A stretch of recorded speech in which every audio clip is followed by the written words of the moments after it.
Oh my god.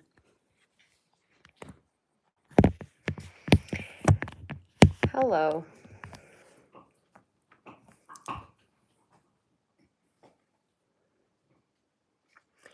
I just did the funniest, stupidest thing. Hi, Frost. I just did the funniest, stupidest thing. I went live on unmasking instead of here. And not only did I go live on unmasking instead of here, I went live as like unlisted. So it didn't show up anywhere. And I was like, wow, it usually takes way less time for people to show up. It's so awkward to just sit here and stare at myself. Haha.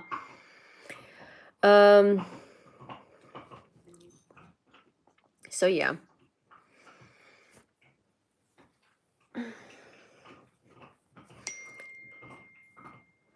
It's thanks. Well, it's not really that new, right? It's just I'm basically fighting a battle of coming back to my natural hair color, and I think this is the closest to my natural hair color that it's been since I like bleached it on a whim.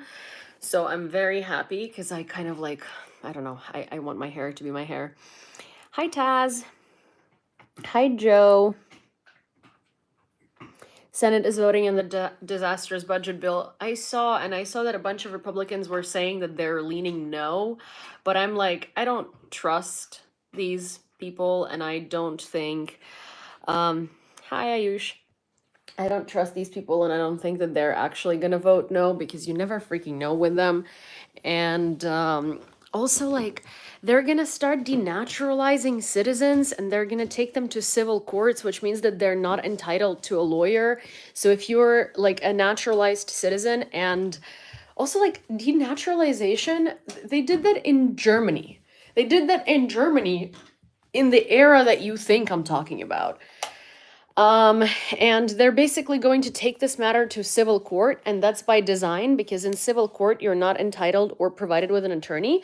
So if you're a naturalized citizen and say like you're not rich and you can't afford an attorney, then you can't like fight the denaturalization and then subsequent deportation in time, which is like a really screwed up thing they're doing.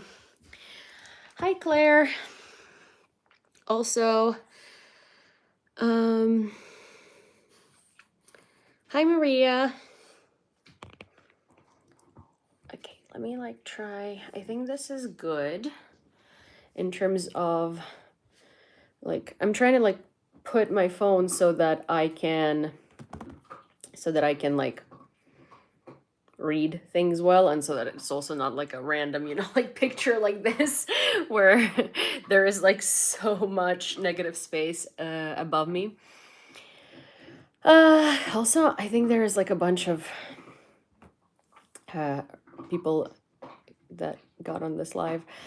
I take it America isn't a member of the International Human Rights Bill. I don't think America is a member of anything anymore. Hi Faisal.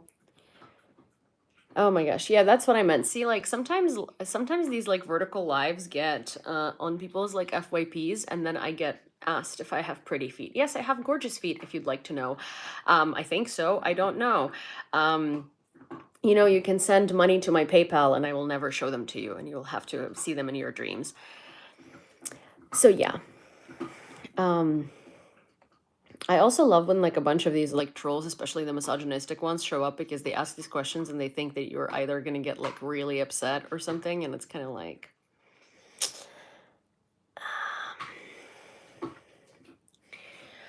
also like, where do you find so many pervs, honestly, in one place? Hi Grumpy, hi Taz. My hair is darker? No, I don't think it's darker. It's just like the lighting is like that. I don't think it's dark. I mean, like it's darker from when it was bleach blonde, but I don't think it's necessarily darker now. Pete Hexeth has been commenting here. Oh my god, that's so funny. Hi, John.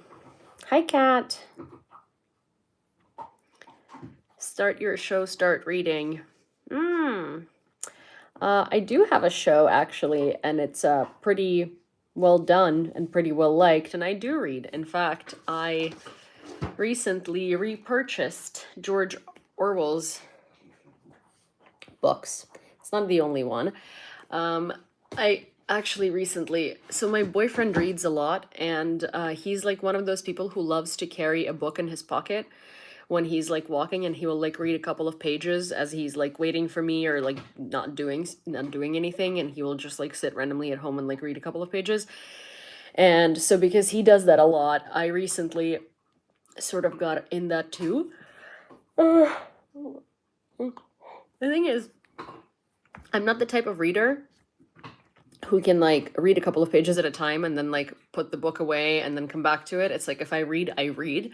So I never used to do that. And it's like because as like you guys know, I work a lot and I do a lot of stuff.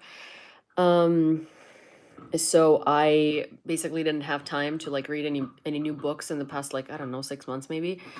And then I kind of like saw him doing it and I was like, you know what? I'll try it.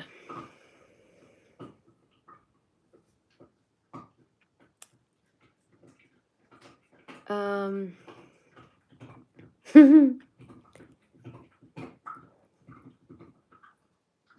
I used to read a bit.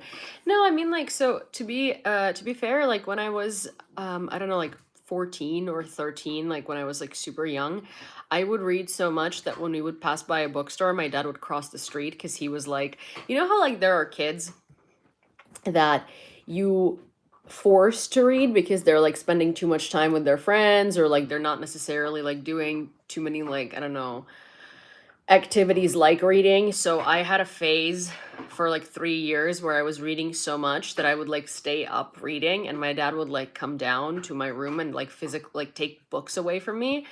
And he would be like, dude, like you have friends, like go do something with them, like don't sit at home all the time. Because like one summer I was literally just like reading like, I don't know, a book a day. And it was ridiculous. And then at some point, obviously that's an unsustainable amount of reading. At some point I just like, I don't know, I went to college, things changed, but I like always loved reading. And then in the past like 3 years since the full scale invasion, honestly, it's just like I read so much for work. Like I read so many articles and I read so much like news and stuff like that that I just don't necessarily find reading as like a fun pastime. um Was it just exhaustion, or was it part of your brain that went dark with the war for a while, speaking from experience? So, yeah, actually, so I recently posted a story. So I recently posted a story on my Instagram actually talking about how I felt guilty. So this ties into the reading part, right? Because I read a lot for work. I don't necessarily find reading as a hobby as like fun anymore because again, I have to read loads and loads of text for work. So same like kind of happened with you guys, like those of you who follow me on TikTok probably noticed this. I used to post a lot of videos on TikTok, and then I've stopped posting educational videos on TikTok because I basically at some point felt guilty about posting anything that had nothing to do with war or wasn't like educational. Like for instance, I don't know, like I have so many cute little videos saved in my reels from like doing things around Kyiv and like I don't know, having fun, or like from my trip from Lithuania, or from my trip to Copenhagen, or from things like that. Yes, I do support LGBTQIA plus.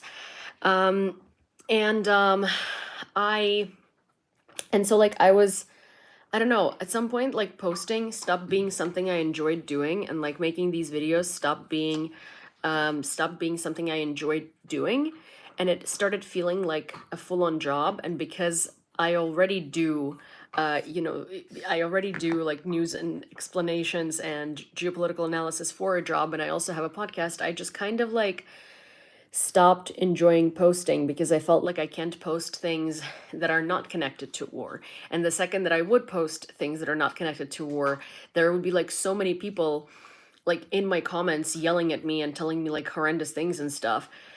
And I would basically have like no comments and no like these videos don't go far to begin with because like obviously the channel is classified as like a political channel, and it's a political channel about Ukraine nonetheless. So like it's already being like bumped down by the algorithm, and when I post like I don't know some random stuff, like TikTok doesn't know where to classify it, so it just doesn't show it to anyone really.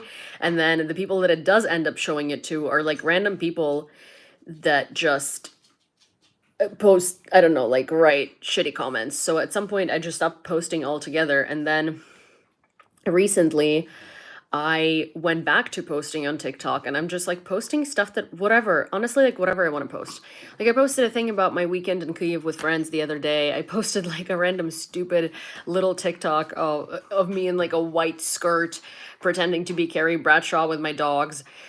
Um, I posted um I posted a thing about my trip to Copenhagen and how long it took me to get to Copenhagen from Kyiv versus my friend Gabby from New York. And you would think, right, like New York is across the Atlantic and Kyiv is like so close, but it took me like 48 hours, over 48 hours, and it took her 5. So because she was flying and I had to do like several different legs of this trip because there are no airplane, no like commercial flights in Ukraine. Um, so yeah, so that was like a whole thing. And I was just sort of like, I don't know, I'm gonna go get back to like posting political content on YouTube, on TikTok and on YouTube, obviously. I just want to sort of mix it with everyday life because the thing is, that's kind of how life is in Ukraine. And for a long time, I like felt like I'm not allowed to post good things. And because of that, it just kind of deterred me from posting at all because, like, it's just basically like making these videos started becoming very depressing because it's sort of like you live through these horrendous events and you live the emotions of these horrendous events and then you have to relive them by packing them up for people, right? So it just started getting to be a lot. And I generally lately am trying to sort of enjoy life a little bit more because I'm the type of person who like I either do something like I either don't do something, or if I'm doing something, I'm doing it at 100. So I don't necessarily give myself time off, and even if like on my days off, I'm not like off, right? I don't know, reorganizing all of my closets and like cleaning my whole apartment and doing all of these like things, so I never really rest. And lately I've been trying to actually take advantage of, I don't know, of doing these things. And like I think it was yesterday. No, it was actually today. Yeah, it was today. Sorry. Things are like such a blur. But I didn't really have any like anything crazy going on super early. Dog. I didn't have anything crazy going on super early, so I kind of just I woke up at like 9 and then I stayed in bed for a while. And yeah, just had a very slow morning, worked a little, then got my hair done. And my friend is a combat medic and she's back on rotation for a little bit, and I was really, really happy to see her. And it's an interesting thing. So it's actually, her. I've talked about her many, many times, and I really want to get her on season 2 of the podcast. So maybe I'll like record an extra episode or something while she's here on rotation. But her name is Rima, and she's Lithuanian American. And she's like a very badass woman. She's a combat medic at a Stabnik in the direction of, well, I actually don't know if I can tell you. Well, Zaporizhia direction, so Zap direction. And she's like a really, really cool person. And it was very interesting to sort of like hear her stories because obviously like she's a badass person. She's a combat medic. She's like a tiny little woman. She's 5 feet tall. She's like super small, very, very strong. And she does this like really, really exerting job, right? And she's just amazing, honestly. And she's like a very strong person, but then she was like saying, it's so weird because like obviously like most of her colleagues are men because she's at the front, and she like feels a lot of like super masculine energy, and she's like obviously sometimes misses like being around women and kind of like doing girly things and stuff like that. And so I have a car, she doesn't, so I kind of like drove her to a mall today and she went shopping a little bit. And the funny thing is, she normally used to wear like all black, and she's kind of like a she has a very, I would say, not like she's kind of like alt. Like her style is a little alt, but like in a punky cool way. and she wears a lot of black, like mostly black. And then she recently was like, but I now want to like wear pink and sundresses and stuff like that because I have so much just like gore and military stuff around, and so much masculine energy that like she came back and she's like, no, give me heels and give me like sundresses and give me florals and give me all of this stuff. And it's so interesting. It's such a like big change. But of course, not everything is like rainbows and butterflies, and there are like lots of emotional toll that it takes on you, and you get to see like, you see a lot of really, really, really screwed up stuff, and it's sad, obviously, but there is some good stuff too. Hi, Dan. Pretty soon, I don't think there will be a difference between what. Hi, Rebecca's. Good to see you. That Russian has bombed far west areas of Ukraine, I guess. Lviv. Oh, Matthew, soon there's not going to be a difference between Russia and Ukraine. Soon there is not going to be a difference between toilet paper and your brain. I can rhyme as well. Isn't that cool? Anyways, I mean, I don't think there was much of a difference between your brain and toilet paper for, like, since you were born, if you ask me, but to be fair, Soon there's going to be no difference. I bet there are plenty of guys in the front line that would also love some moments of prettiness and fashion too. I mean, when I talk to men that are at the front, like, they also experience emotional like turmoil to a degree, or like they experience obviously change and like things that they miss, but they're not like that. It's very different. I mean, obviously. How do I am, Slava? And also, thank you, Dan. Thank you so much for the memberships. That's very, very sweet of you, as per usual, and I'm really, really grateful. And so yeah, it's an interesting thing. I mean, men experience a lot of obviously a lot of emotional differences and a lot of emotions in general when they come back from the front. Men usually find, are you Ukrainian? Yes, I am, and I'm in Kyiv, Ukraine currently. Men usually find it more difficult sort of, I don't know. It's different. Men miss a lot of things as well, and like, they miss going out, they miss like, doing everyday routine things, but also most people that come back from a combat zone usually miss being in the combat zone, because the difference between like a civilian setting and the combat zone is very stark, and it tends to like ruffle feathers in a sense that like, it's hard to see other people living like a life when you were at the front. But I also think it depends greatly on whether you volunteered or not. But also, I mean, it's like, everyone experiences crazy trauma at the front. Also, thank you, Dan, again. Honestly, that's so sweet and so generous, and that's so nice. Thank you so much. Why are you not in a shelter? Aren't they bombing you all? Ukraine is like one of the biggest countries. It's the biggest country in Europe. And so like when they bomb Ukraine, it's not like always in the same place. Yeah, they were bombing us last night. Thankfully, there were like not that many Shaheds flying onto Kyiv where I'm located. So it was like 10, and normally it's like 400. So I actually got like a pretty decent night of sleep. The night before that, it was like hundreds of Shaheds, so I actually had to go to a bomb shelter because, it was like a little fiery, like, when you're like laying in bed and you're like looking out of your window and there's like a fireworks show of death machines happening. That's like a little not good. So yeah. But yeah, like they did bomb. So most of the, like, interestingly, Kyiv has been getting most of the bombing in the past couple of weeks. Yeah, the dogs are playing, not just fetch, they're just like, having their bulldog zoomy things. Most of the missiles, drones, most of the cruise missiles, ballistic missiles, and drones recently went onto Lviv, and, well, not Lviv, actually. It was a city next to Lviv, Stry.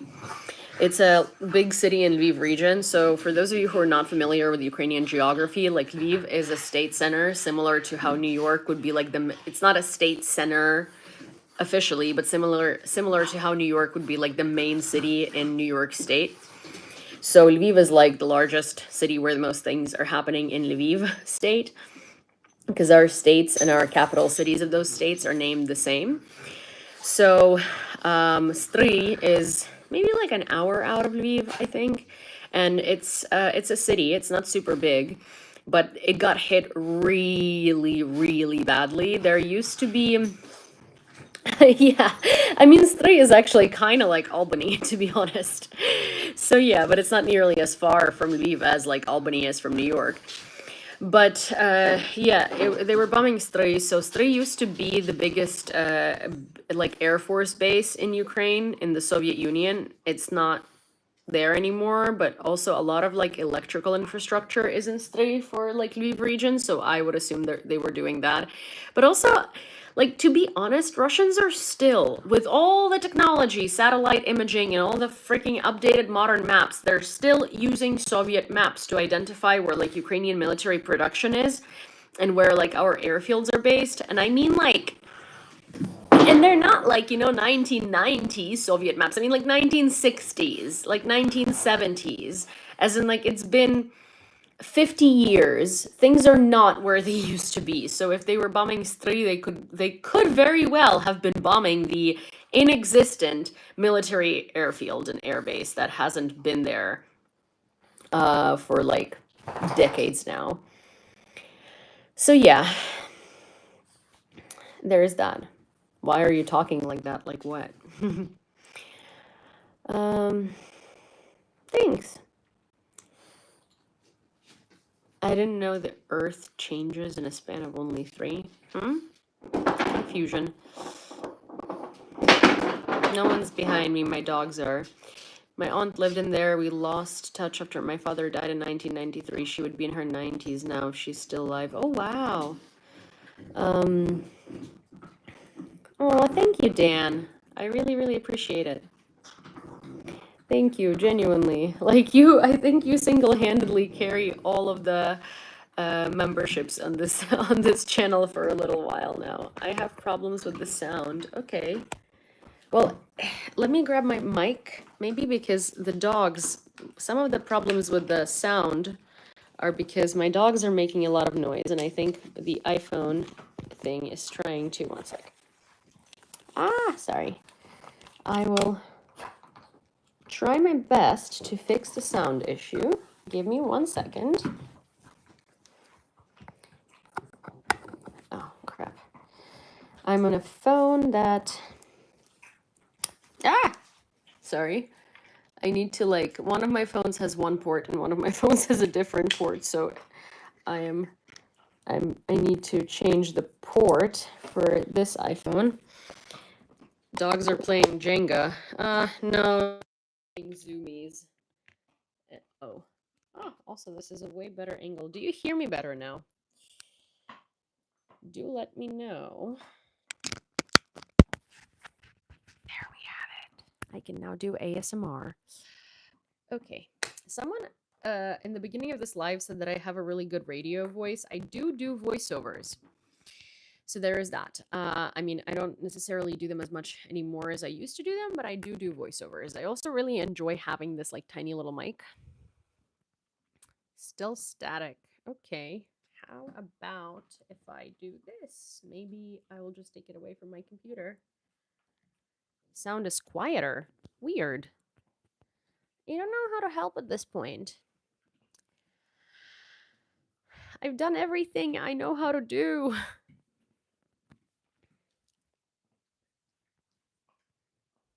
Volume is very low.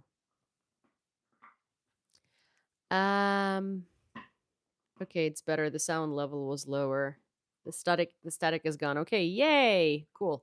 So I think it's because it was standing in my computer. Yay.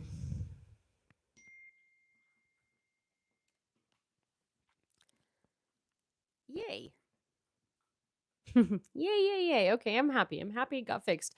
I think honestly it was because it was standing on top of my computer and it was probably that's what was causing like most of the sound issues. I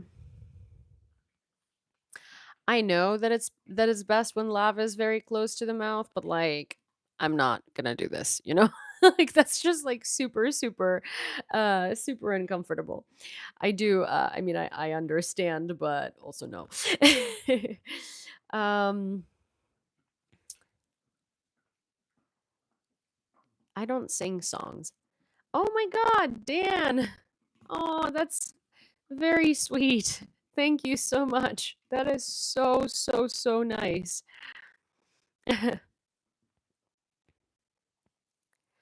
I can strap the mic to my blouse, but I don't necessarily want to do that. I actually don't mind holding it. I feel like it's really funny because it's a tiny little microphone and it's it's a fun little accessory. Anytime I love holding this tiny little microphone. There was this like person that was doing like TikTok videos a long time ago, and she had this like tiny little microphone that actually looked like a singing microphone, like the one that artists would have on stage, and it was so funny. And she would like use it to like yell at racist people. Like she would stitch videos of like shitty people and stuff, and it was just really, really funny. um the static just came back. I don't know what to do about that. I am so sorry. Is in the connection.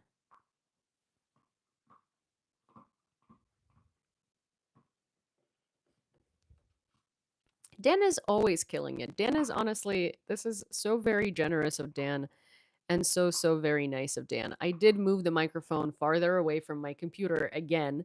So maybe in case it's the computer, I moved the receiver, which is this thing. Okay. Um to to a different side. Yeah, Dan's been here for a long time and Dan is very nice.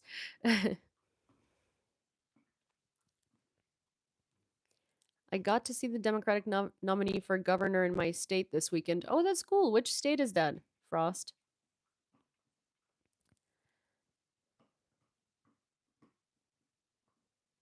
Your voice has a tearing sound in it. Fix that thing. I can't currently fix that thing because it seems to be coming in and going and just doing weird things. How is my internet connection? It sucks today. I couldn't watch a movie on my TV because it kept saying that there is no service. Usually end of the month internet, like, so internet in Ukraine is normally fantastic. Anywhere I go, internet just like dies. And I don't know what it is, but like internet hates me. Like, you guys remember my internet in New York? I paid for the like speediest package that Spectrum offered, and it was like the worst internet anyone has ever seen. Literally. It was like, you know, just like LTE quality. But my internet here is usually very good, but end of the month, for some reason, like my provider in Ukraine, I think it's because it reboots, like your payment reboots or something. End of the month, every month, on the last day of the month, it's like the shittiest internet. It doesn't work, it constantly glitches. It's like a whole thing. And it's been like that pretty consistently every month. Oh my god, Dan. Oh, oh, thank you so much. Honestly, that's so nice. Not gonna lie, I feel like you're a professional yapper. Am I right? Oh, yes, man. Yapping is what I do for a living. I get paid per word count, which is why, the more I yap and the more annoying I am, the better it is for me. It's like a profession, genuinely. Like, you go to college for 4 years and you become a yapper, and then it pays your bills. And to be fair, I think it's actually quite good because it's like the more I speak, the more money just falls on me from the sky, being a professional yapper and, like, educated to be one. It's a really good thing. Like, very lucrative job. Easy too. Anyways, Ukraine, yes, I am in Ukraine. You're independent, like, as in voter registration, person, as in like marital status, as in, I don't know, there's so many things. Um, there's so many things that it could be. How do we send drones over to Ukraine? like also, be a little more specific on that question because there are many drones that fly into Ukraine from Russia. Like we don't need any more of those. But if you mean you want to send drones to Ukrainian soldiers so they can use them, then the best way is to donate to fundraisers because you can't it's like hard to ship drones just like randomly. I think at this point you have to like bring them through the border. You can't like ship them. Someone has to like physically bring them through the border. So you would have to have a friend coming into Ukraine, and so soldiers just usually have like runners, which are the people that go to Europe, purchase the drones and bring them in, because drones in Ukraine, some of them, like some stores have reasonable prices and some stores have very not reasonable prices. I am from Lviv, Ukraine. um I have Xfinity for my internet. Well, I wanted Verizon wireless, like Verizon wireless thing, but it didn't service my neighborhood until I moved to Ukraine. Like, actually, it's so sad because when I wanted to change, when Fios, yeah, oh my God, dude, like, when I lived in New York, the only provider that was available in my neighborhood from like big providers, not some like random internet, right? It was Spectrum. And I kept requesting and requesting and requesting for like Fios to appear in my neighborhood. And it did like 4 months after I moved. An independent journalist. In a sense, so I do, yes and no.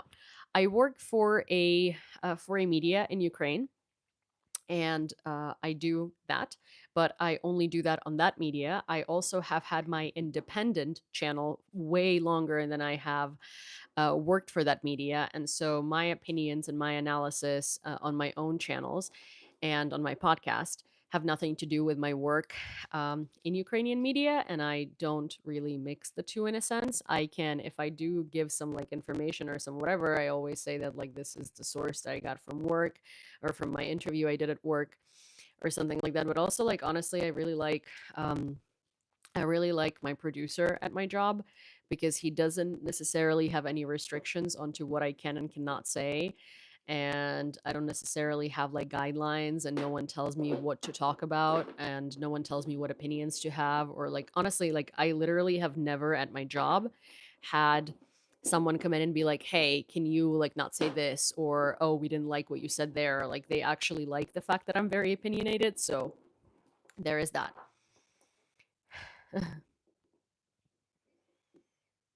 Yeah, literally. You're right about the internet. I'm close to Vancouver, Canada, up north, Washington State. I'm a Seattle Mariner fan, and they're winning. They will play soon. That's cool. That's very cool. Well, congrats. Oh, hi, Lauren. Also, I'm so sorry if I missed someone's comment or I didn't see it. Hi, Maria. Or I didn't see it earlier or something. I'm really, really sorry. Also, thank you, Dan. Oh my God. This is quite quite insanely ridiculous and very, very nice of you. Um, what's the worst pickup line a guy has ever told me? God, I don't remember. Honestly, like, the interest, not the interest, like, I feel like anytime I process information and I'm trying to form a sentence, I say something like, "Ooh, the funny thing is," or "Ooh, the interesting thing is." It's like the brain fog from not speaking English every day and like having to switch between two languages. Like, I still don't speak Ukrainian.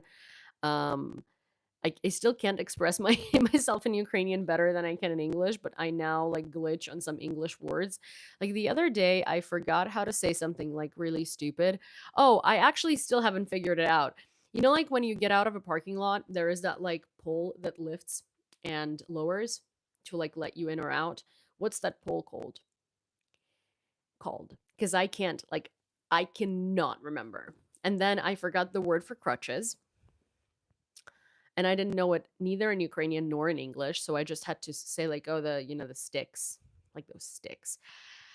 But the worst pickup line, I don't know uh, because honestly, I don't like, I don't, I don't remember these things. Like these things are so unimportant in my life that I don't necessarily like keep them in my brain. And also, I'm like very happy in I'm one of those people that like can't this is such a weird I don't know how to phrase it without like it sounding weird, right? But because I'm very happy in my relationship and because I'm very like safe and secure, at least right now, with the man that I'm dating, I kind of like blank out on all of the other experiences I've had. And I'm one of those people where like, I think I'm like that with everything. It's like 0 and 100, right? As in like I don't pay attention, nor do I like it's kind of like it gets blocked off in my memory because like why? It doesn't necessarily need any space. Um yeah, it's kind of like that. It's the same as like I don't know, I like when I'm actually happy with someone and when I'm like in a good like safe relationship, I don't like notice um other men like at all in a sense.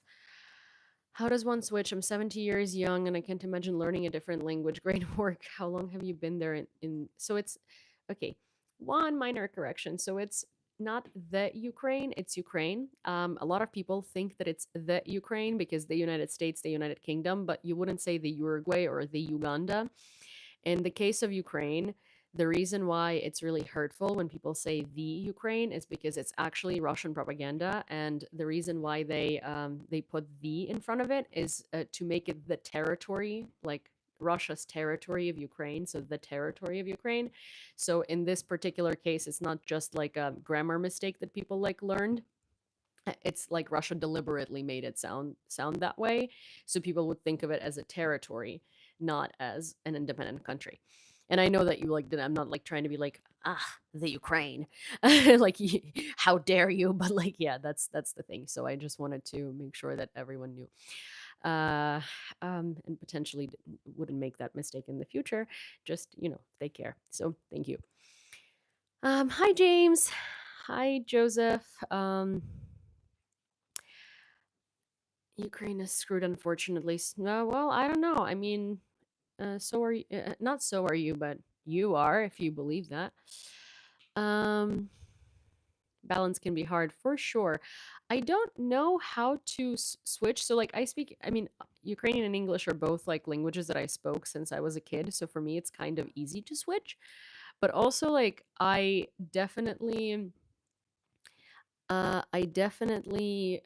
it's easier for me to like think. I think in English. I dream in English, so it's easier for me to comprehend things in English. I also like kind of lived most of my like teenage life in English and like life of like a young adult in English, so I don't necessarily know a lot of subjects in Ukraine. Like I can't flirt in Ukrainian at all because I just don't know the words, and they sound funny to me because all of the flirting in Ukrainian I remember from when I was like 14. So obviously I associate that with that, and so it's funny because when a man flirts with me in Ukrainian, I think of my boyfriend when I was 14 whose name was Ostap. So yeah.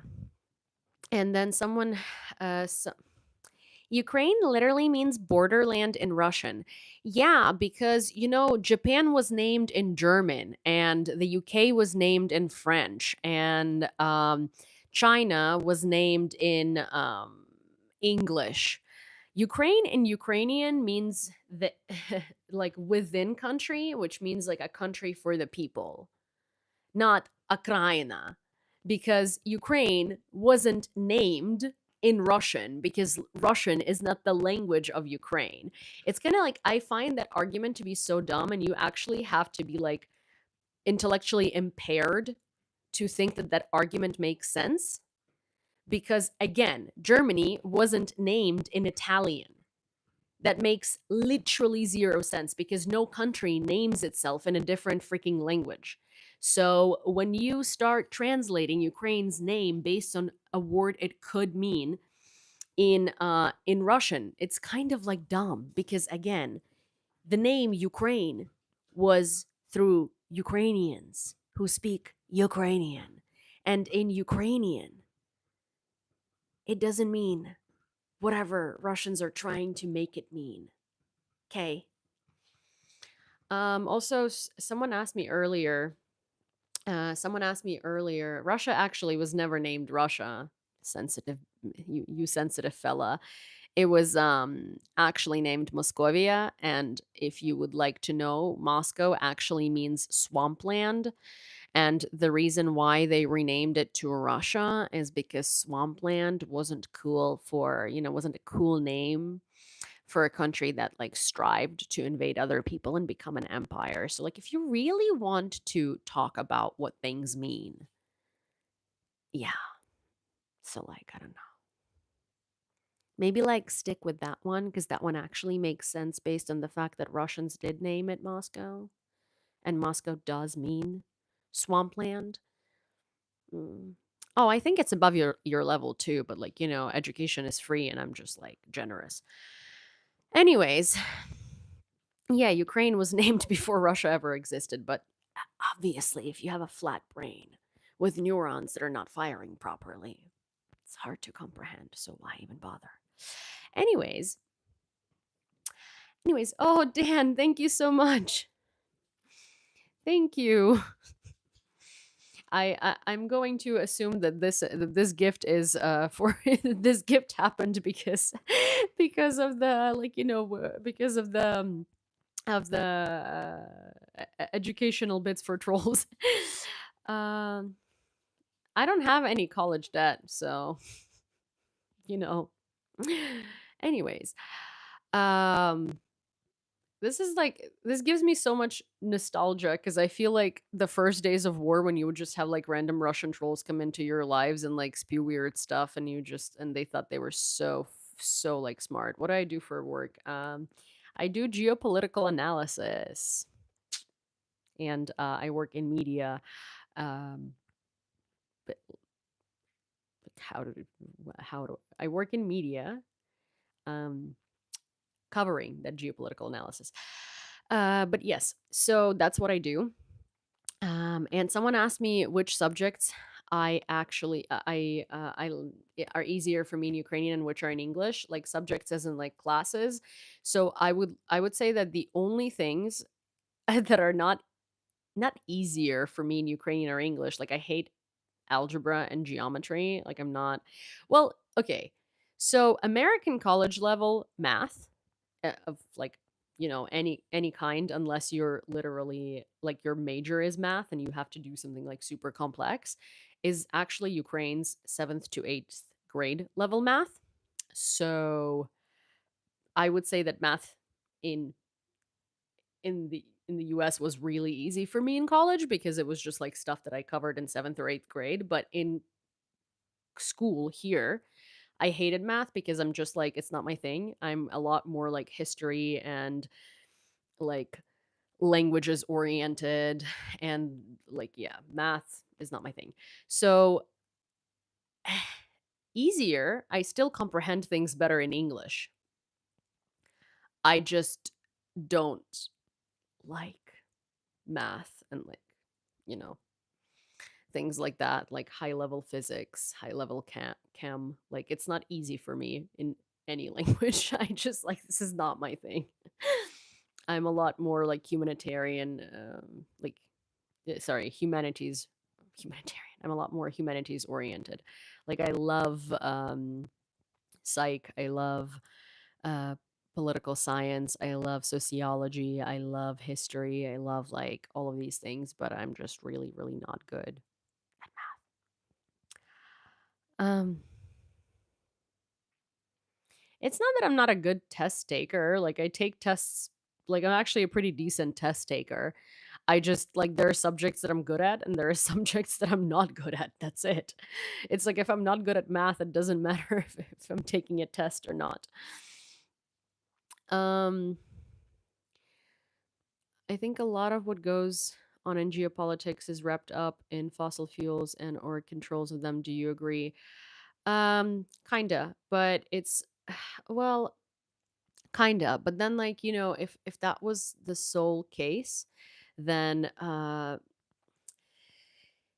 it's not necessarily control of fossil fuels, it's control of like the dynamics of the world as we know it and control of power. But power is not necessarily concentrated in fossil fuels because for instance, the United States holds the most power, or did. It's kind of falling apart right now with the current administration because no one's taking them seriously, and Trump is making a lot of like big mistakes in the world stage, and a lot of countries are redrawing agreements, pulling out of agreements, and like creating contingency plans to not depend on the United States. Right now, they're kind of like a military powerhouse, and that's how they hold power. But if it was about control of fossil fuels and about all of that stuff, and that gave you sort of like the cred in the world, then the United States could start signing contracts with countries like Qatar, or like with the Arab Emirates and stuff. There are tons of countries that are not Russia that could that could change the way the world works around it. It's more so Europe is dependent on Russia until it can get itself fully independent and stop buying Russian oil, which gives Russia power and control because it gives Russia money and it gives Russia a plug that it can pull for Europe. So it's not necessarily control of fossil fuels, it's not necessarily control of like oil and gas. Um, it's more so about it's like more so supply and demand and what you can survive with. Now, if we talk about like rare earth minerals, to a degree, but also not really. Because, first of all, the majority of the world, except for Russia, literally had no clue that Ukraine had all of these crazy natural resources. Um, Trump, for instance, was actually blown fuck away when he found out that Ukraine has all of this. And I think he was like the only person at that point in 2024 who literally didn't know. Russia wants the natural resources, but like it's a very Western way of thinking to think that Russia is invading Ukraine for the control of those resources. Russia's problem with Ukraine is a lot deeper than is that a small microphone, or do you have large hands? Well, I mean, like, since my hands are like pretty proportional to the rest of my body, it is a small microphone. But for Russia, like the situation with Ukraine is a lot deeper than that, and it's actually a lot more rooted in imperialism and history than it is in control of any type of natural resources. It's but it's not like something I can cover in 5 minutes, right? I've covered this very extensively on this channel since the beginning of it. But Russia wants a different world order. Russia wants a world order of empires where like there are powerhouses in each side of the world, and those powerhouses dictate what to do, and whoever doesn't submit doesn't want peace, right? The world order that we organized after World War II is there are treaties, there are agreements, there are ways that you conduct wars, there are things that are legal, there are things that are illegal, right? Russia doesn't want that because Russia, its whole existence has gotten away with fooling people and with doing illegal and terrible things. And I mean, like, from the inception of Russia, like, Russia was named Moscovia. Moscovia, like Moscow, right?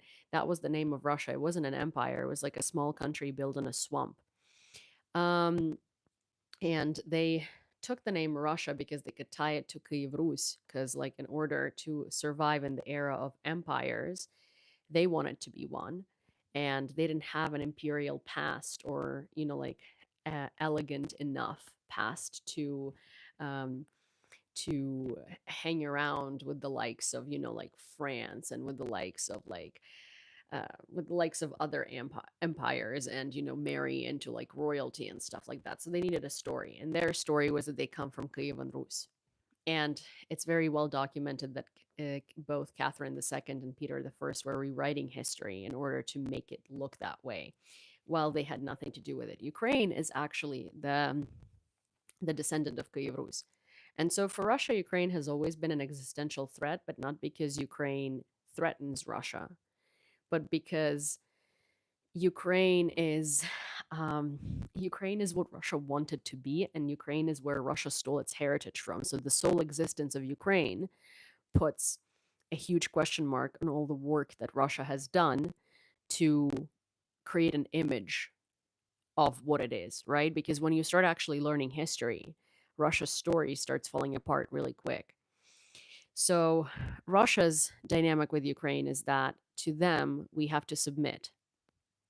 And if we don't submit, then we don't want peace, right?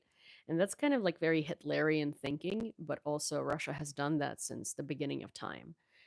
And yeah, it's a lot more rooted in imperialism and in world order than it is about control of resources. But also, here's the thing with Russia: like Russia never produced anything original, really. Um, most of the most of the tanks in the Soviet Union were built in Ukraine by Ukrainian engineers at a Ukrainian plant. Most of the aviation as well, most of the things that Soviet Union is like known for were invented in Ukraine and in other Soviet countries at the time. So Ukraine was kind of Russia's powerhouse during during like the existence of the Soviet Union and the Russian Empire. Like for instance, it was Ukrainians who fought the Nazis in World War II, not because like necessarily we wanted to be on the front line of that, but we were yeah, Belarus and Ukraine were like forced to do that, and Ukraine suffered the most damage from the Nazis. And like everyone always talks about the Battle of Stalingrad, but before they got to Stalingrad, they actually ruined most of Ukraine. And both the Soviets did, because they kind of took the momentum to ruin Ukraine and then like pin it on the Nazis because it's easy. It's a good scapegoat. So um and there is, yeah, there is like a lot of stuff. So when the Soviet Union fell apart, with it a lot of Russia's powerhouse separated because it was all done in Ukraine and invented in Ukraine. Russia is a gas station operated like like operated by old school mob that's trying to pretend to be a country, and that's like one of not many things that I agree with American senators on, and John McCain said it perfectly. Who is Stepan Bandera? What does it have to do with anything I said? Who is Armia Krayova? Who's that? I'm curious. Can you tell me? Because if you knew anything about history, you wouldn't be asking that question. And also, like, why is that the scapegoat to every question? Every country had like shitty stuff in their heritage, and Ukraine's shitty stuff is literally only Stepan Bandera. And it's also like context is lacking. And I feel like if we did one thing wrong out of like our entire very rich, very long standing history, that's pretty good. It's pretty good. Just joined. Why did Russia attack Ukraine? Why did Russia attack Ukraine? I don't know, because Russia is a um, tyrannical state that wants to commit genocide because it's just inconvenient for them, the existence of Ukraine, for many various reasons. But I'm not going to repeat them again because I just did. You can like rewind and you can rewind and watch it. Thank you, Dean. And also thank you, Dan. Well, thank you, Dan and Dean. There used to be a grocery store called Dean and DeLuca. Um, in New York, and it's kind of like Dan and Dean. Uh, do you believe they would attack the rest of Europe after Ukraine? Russia is already attacking Europe. Like my problem with how people view wars is because people view wars today the same way as they view wars like during World War II era. People think of like, you know, guns blazing, military planes flying, bombs landing on every other building, like, you know, the kind of like the footage we have from London in you know, in 1940s, right? But that's not how wars are conducted. Russia is already waging a war in Europe. Russia is corrupting your politicians. Russia is like pouring billions and billions of dollars into creating tensions, into changing the political climate, into funding candidates like they did in Romania, right? Like Russia is doing all of that. That's war because Russia is changing the political course of your country to what it suits, to what suits them. And that's a war. It just doesn't like, you know, why why do countries wage war to begin with? They wage war to change to change the world order, to gain territory, and to reign over that territory. But why use tanks, and why use men, and why use resources to conquer countries through bombs and military equipment if you could do that much cheaper through influence? And Russia is like Russia controls 60% of world's propaganda, controls and produces 60% of world's propaganda. And it's a proven fact. There's so many studies done on that. And it's not like I'm making that number up. Russia is a conglomerate of that. And by information warfare, it is already waging a war on you. It's just not the same war as it's waging on us. Because they actually they lost the information war in 2014 and we stopped them by like ousting the president. And no, it wasn't a civil war.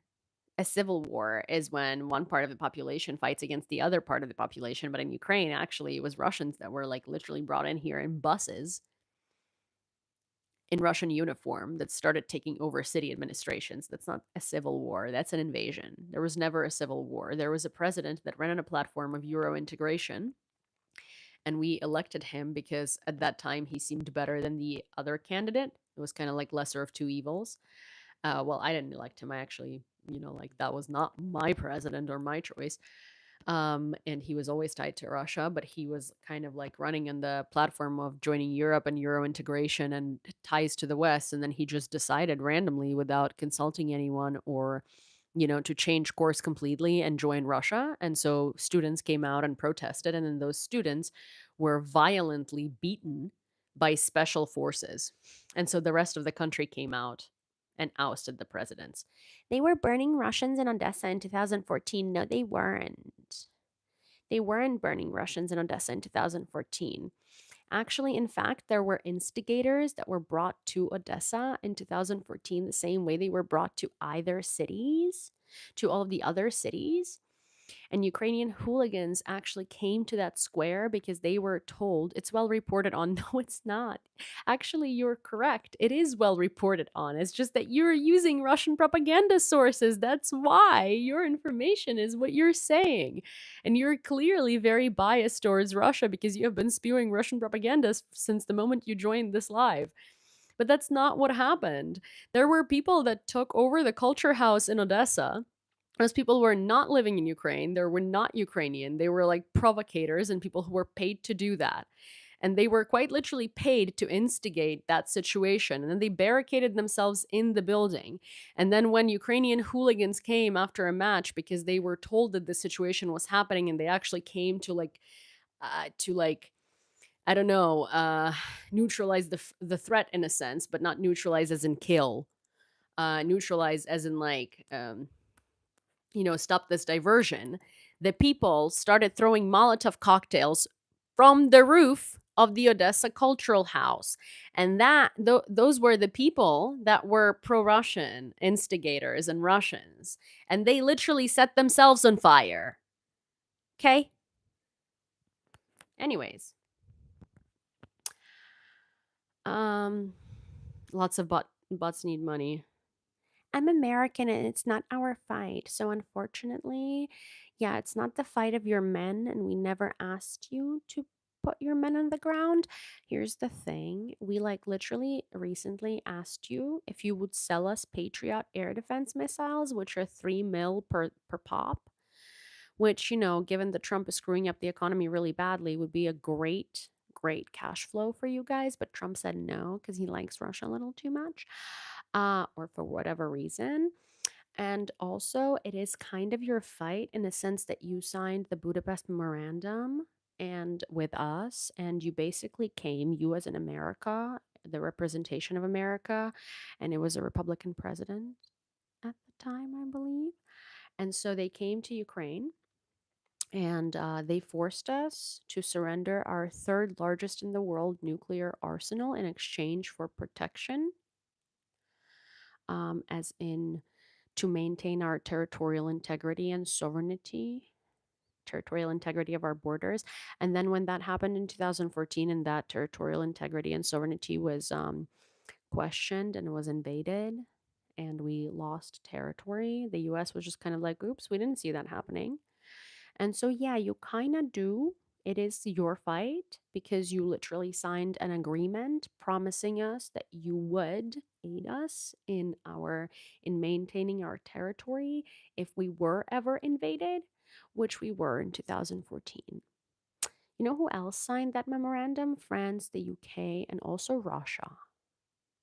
And Russia is the one who also literally invaded us and yeah, took our territory. So yeah, fun little fact. And we had the third largest nuclear arsenal on the planet, and we gave it up because you asked us to in exchange for protection. Yeah, there's that. Well, then don't listen. Can always scroll past. Um,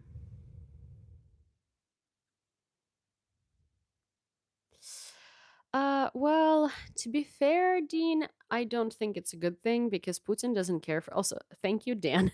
Thank you twice for the 10 and the 5 memberships. I'm sorry. Before my ADHD kicks in and I forget to say thank you, which I am actually very grateful for. Um, but yeah, no, it's not a good thing that Trump is talking to Putin because Putin doesn't care for what Trump has to say. In fact, like not talking to him is the strategy because all he says is he just lies.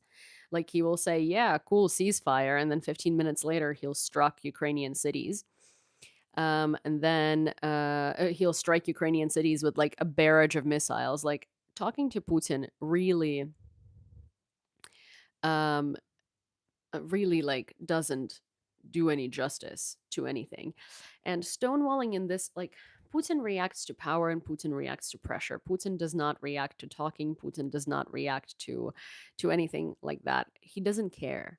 And stonewalling him really is the best solution. And I say that responsibly because uh also like there is no need for a relationship because Putin is the one who screwed up the relationship. Like Putin is currently the person who is um, literally spitting on the entirety of the world agreements and order and like formal treaties and formal ways of of conducting geopolitical relationships, and Putin is just lying and lying and lying. And Putin doesn't respect any of the Western countries or any of the agreements he's had with them. So there is really no point in talking to him. And Trump doesn't necessarily talk to him and figure anything out. Trump just talks to him and then comes back and goes, "Well, Putin told me that actually they didn't strike a hospital, they struck a military building." That's not true. And it's very well documented that that's not true. You know, it was just a faulty missile, disregarding the 11,000 missiles before that. Well, Putin assured me that he wants peace. He's a good guy. I trust him. This is how Trump talks to Putin. Like it's BS. Like it's honestly unnecessary. The reason why everyone stopped talking to Putin is because it wasn't leading anywhere. He just kept lying and acting like yeah, Trump said that multiple times. Um yeah, like that's the thing. It's like Trump, like the reason why everyone stopped talking to Putin is because it was just useless. It's kind of like talking to a wall. You're like, "Hey, I saw you stealing $5 and we have that recorded on camera." And he's like, "I don't like $5 bills. That $5 bill was actually fake and I took it from the store because it was fake." That's kind of how conversations go with Putin. So there is really no point in them. Getting a feeling you don't like Trump. I mean, I don't like authoritarian leadership. No, I'm not a fan of that, understandably. But also, like, I don't like Trump because I disagree with everything he's doing, and like, his policies are disastrous. So, yes, I don't like what he's doing. So far, like, it's not like I just don't like him. It's that I'm judging by the actions that he has done in both of his presidencies, and I disagree with the majority of them.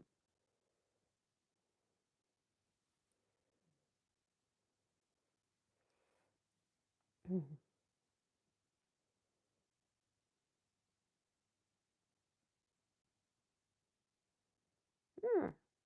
right,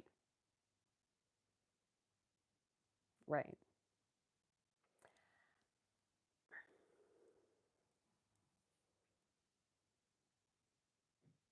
Maybe breaking up. I don't know. I put it on on my shirt because at this point, yes, I'm tired of holding it.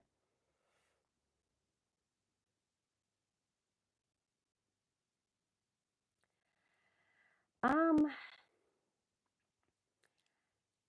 I don't think there are lots of black and white things. There's lots of like non-black and white things and blurred lines in the Trump situation because he is committing unlawful acts consistently. He does not respect the law, the constitution, the judicial branch.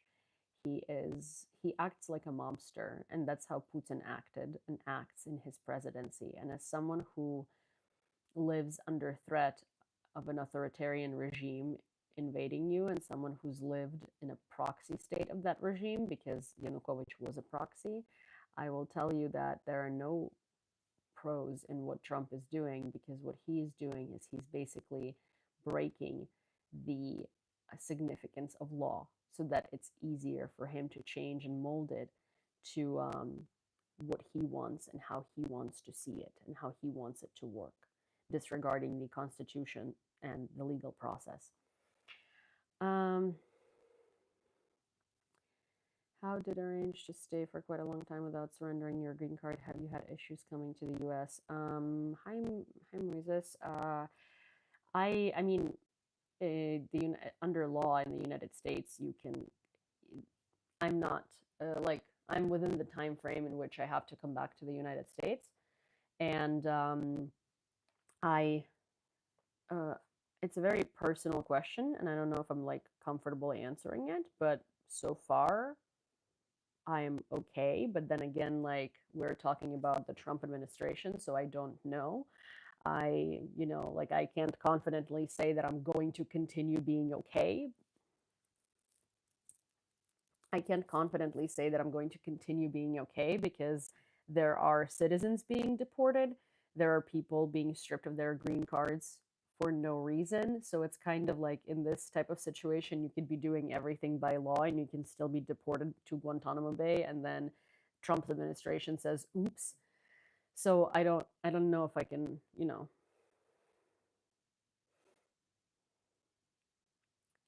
send weapons that were promised and sell us weapons that we're asking to buy. No one is asking for troops. No one's asking for boots on the ground. Just give us what we're asking for because we're not asking for it for fun. We're asking for it because it matters. It's important.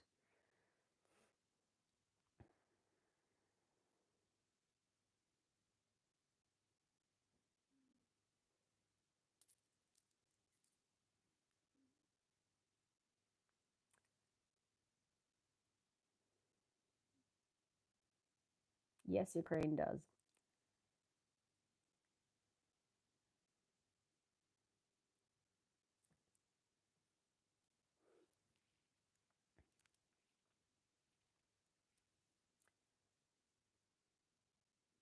With frozen Russian assets that we are supposed to get, we can also pay for it with mining of the natural resources. Also, again, the US actually promised Ukraine to protect it and maintain its territorial integrity. So technically, it is your responsibility to give us weapons based on that agreement. I don't have any student debt. Um,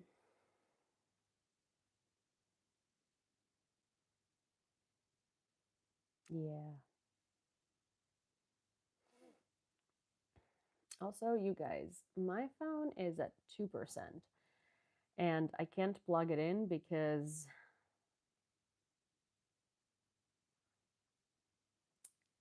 well, too freaking bad, Keith, because you are now in an agreement with Ukraine where you will be mining natural resources, which I agree with you. I don't think you need to be mining anything in here. But Trump wanted money and found a way to get money. So now you will, in fact, be mining natural resources in Ukraine. Um, can someone block Kerr? Because that's definitely not just a curious person. That's a person. That's like a person with the agenda. And I my phone is at 2%, and I can't plug it in because my mic is plugged in. So I think, and it's also been like a little over an hour. So I think I thought all of that fell through. Well, you don't do research, that's the problem, because you base your opinions on A, your own presumptions, B, hearsay, things that you thought maybe happened but you didn't check, and Russian propaganda sources. And like probably Facebook posts and Twitter posts, instead of going to reputable sources and double, triple checking your information. That's why you have these ideas. Okay. If you had done your research and actually knew what you were talking about, and you didn't think, but you knew because you actually did your research and confirmed or denied the things that you think, we wouldn't be in this position, would we? Anyways, go read up on the minerals deal, Keith. Good luck with that. It's pretty long. Anyways, I'm gonna go because my phone's gonna die. It's also 1:36 a.m. and I've been live for 71 minutes straight. Some of you, please, some of you who enjoyed this, live and are new here, sign up. Well, Keith, I mean, you've been giving me attitude the entire time, so it's kind of like, you get what you give, and it's like I don't owe you any respect if you don't have any for me. So like, it's kind of how it works, right? Yeah. So I will try to do these more frequently. Maybe I'll start doing them once a week. I used to do them like every day or every other day. Now, obviously, I don't know. I barely am able to do them once a month, but I will try to do them like once a week. And the podcast is going to restart soon. We're on the filming stage, but we want to launch it properly this time. So we want to have some material in the backlog before we actually go live. So yeah, I will see you guys later. Thank you so much for coming over. And if you would like to know some geopolitical stuff, start with The Gates of Europe by Serhiy Plokhy. It's a very good book, and it will tell you a lot about the history and like the basics of what's happening here from like the, from the inception of the situation. Yeah. So start with Gates of Europe, and if you're here on the next live, I'll give you a better detailed breakdown. I can also I'll try to post. Don't quote me on it because you guys know I tend to forget. But if someone reminds me in the comments, I'll try to post like a list of books that I will, that I can recommend to read. And as per usual, thank you. And also big shout out to Dan for sponsoring literally everyone's membership. And yeah, thank you very much. And thank you, Dean. And thank you, everyone else. And have a good night. Sorry, my dog just made the biggest, like most disappointing sigh. Okay, bye.